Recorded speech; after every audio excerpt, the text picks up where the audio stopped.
Hey, this is Sasha, and today I want to share with you the concept of how you can stop living paycheck to paycheck and start building and accumulating wealth in your life.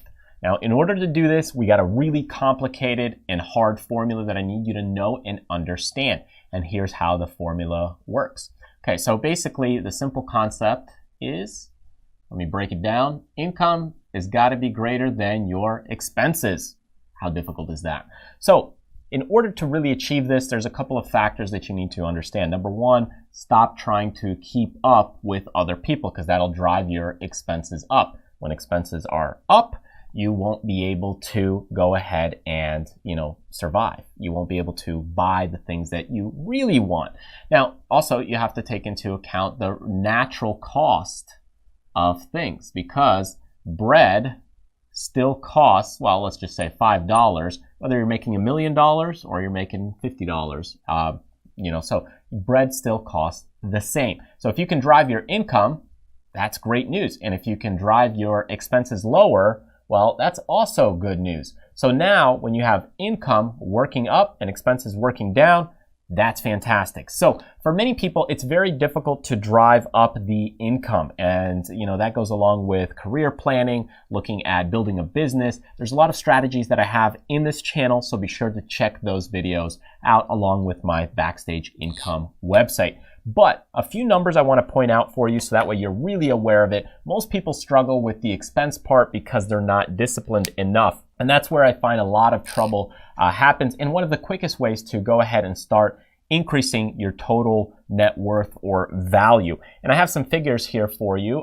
Basically, if you're making, let's say, $8 an hour, we'll do another one that's $15 an hour and a national average of $24.57 an hour.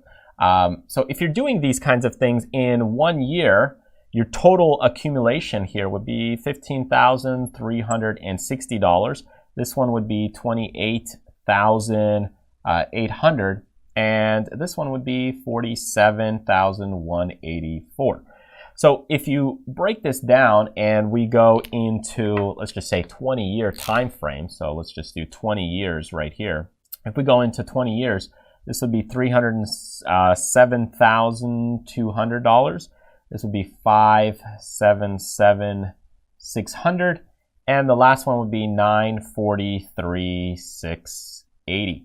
So you can see you're accumulating much more wealth overall, let's say in a 20-year or 40-year working time period, if you're making much more money. So of course, this is a simple solution because as you know, bread costs the same. But the issue is that most people, they have really bad and horrible habits, and I'll share with those with you how much they cost.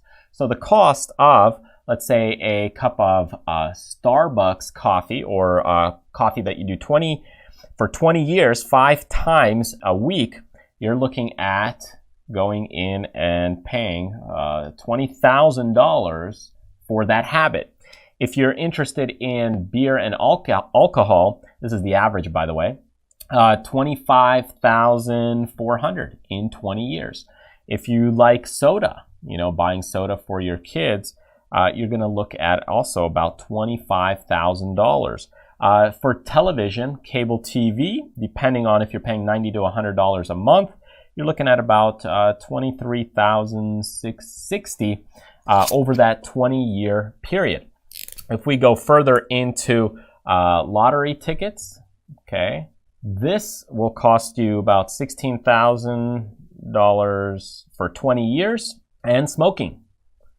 Okay, so when we look at smoking, you have about a $40,000 habit for the national average. Now this, of course, is 20 years. So when you start adding these up, let's just say 20, 40, 60, 80, 100, and now 140, call it $150,000 here that you're spending, okay, roughly. And you compare that to 307. If you're only making $8 an hour and you have all these habits, well, you can't afford to live that way. I mean, you're basically, this is already half of your value that you're making, your total income, your total wealth that you're making, and you still didn't pay for water, electric, your kids, all these other things. Maybe if you have a car payment, entertainment, There's so many things that come up, from health insurance and healthcare costs, that right now already you're sitting at about halfway there to your blowing up your account, or getting there to the halfway point. And these are just a few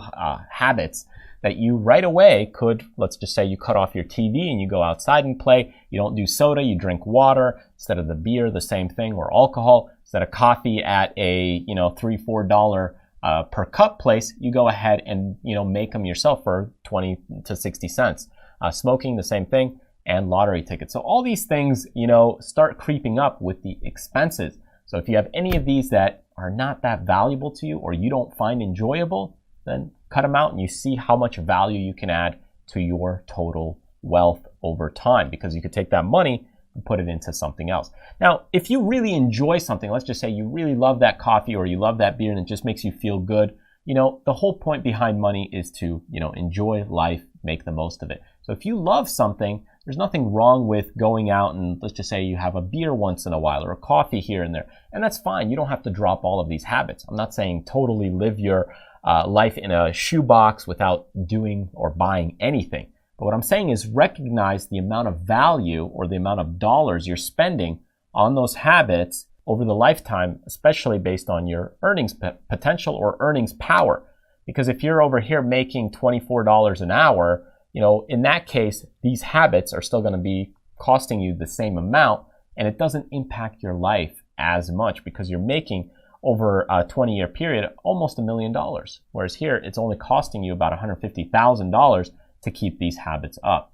So take this into account, because the way you build wealth and accumulate that wealth in your life, drive the income, which is very difficult to cover in this video, so check out the other videos, or drive down the expenses and start looking at the things you're doing and what's costing you a lot of money. And that's what usually happens, is that people have very high expensive habits that maybe are not really bringing them the pleasure that really they desire. All right, so thank you so much for joining me in this week's video. I hope you found it helpful and maybe insightful to, hey, where are you spending your money? So is it more on coffee and drinks, beer, that kind of thing? Or is it more on maybe fun and entertainment, personal development? So let me know in the comments below. By all means, be sure to subscribe on YouTube by clicking this button right here, or get on the newsletter list where I share some other great tips, goodies, and check out my Getting Started page on how you can increase and build your wealth. Get on that newsletter there, and you'll find a lot more things on BackstageIncome.com. Thanks again for joining me. Remember, do what you love, contribute to other people, but most importantly, live life abundantly. I'll see you in the next video.